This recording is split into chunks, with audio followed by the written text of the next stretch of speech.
So yeah, AE1 mid ascent.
Hi guys, so ito yung review natin sa AE1.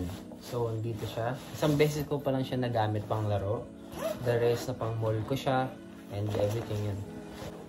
First of all, ito isa sa mga dream shoe ko na pang basketball. So yun, I'm happy na nagkaroon ako nito.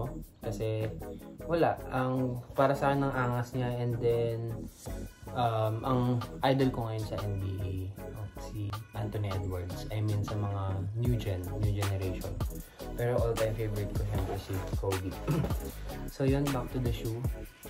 Yung aesthetic wise niya, 5 out of 5. Para sa akin, trip ko siya nung una actually.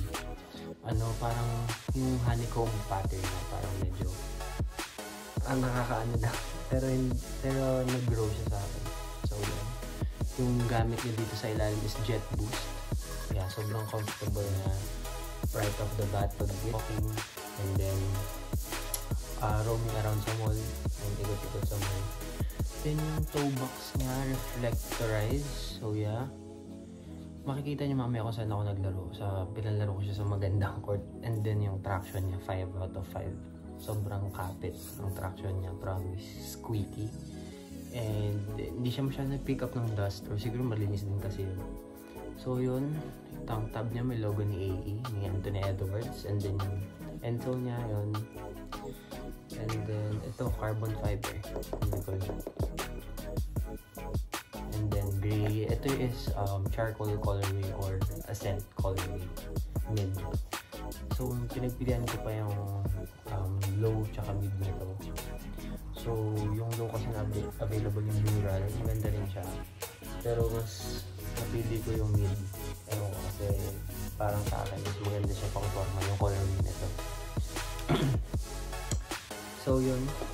Performance-wise naman, low to the ground siya. At the same time, yung okay yung midsole niya, yung feeling comfortable siya. And then, ito safe naman kasi ito yung pinaka-support na matigas yung dito.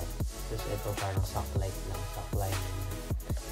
And then yung loob, may konting padding sa loob. And then, nung una guys, hindi ko sinagad yung laces eyelets. And napansin ko, lagi natatanggal yung sintas. Yun lang yung issue dito, lagi natatanggal yung sintas habang naglalaro.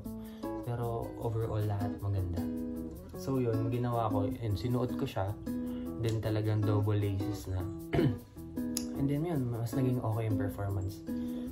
Late ko na nga siya na-discover, late ko naisip. Ewan ko ba siguro na-enjoy yung laro sa basketball. Sa next game ko, mas ma-feel ko ng matagal na sagad niya highlights. Pero yun, lockdown naman siya sa foot mo. So far so good. Ito. So may mga ano naman ako din, meron din naman akong mga b-roll sa mga sapatos, sa boxes, yan. Pero yun, ito yung isa sa mga one of my favorite basketball shoes na panglaro ngayon na nasa collection ko. And I'm happy. Wala. Reward lang sa sarili. And thanks to my parents also.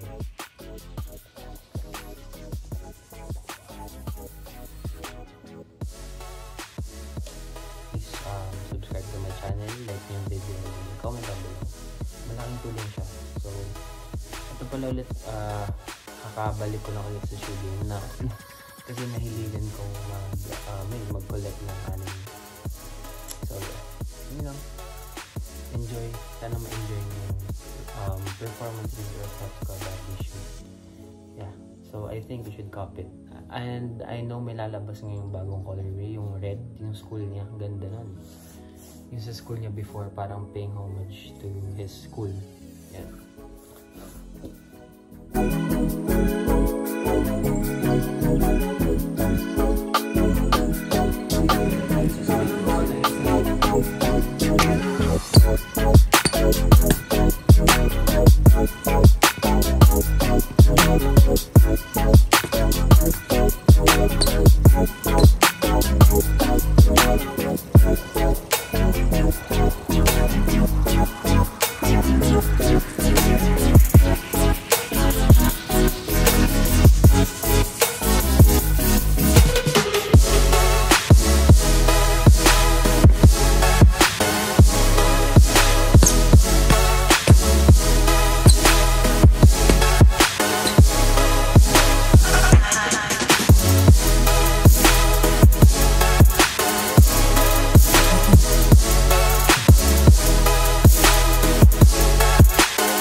Thank you for watching. Please subscribe to my channel, comment down below, like yung video, and then malaking tulong siya sa akin. Bye guys, enjoy!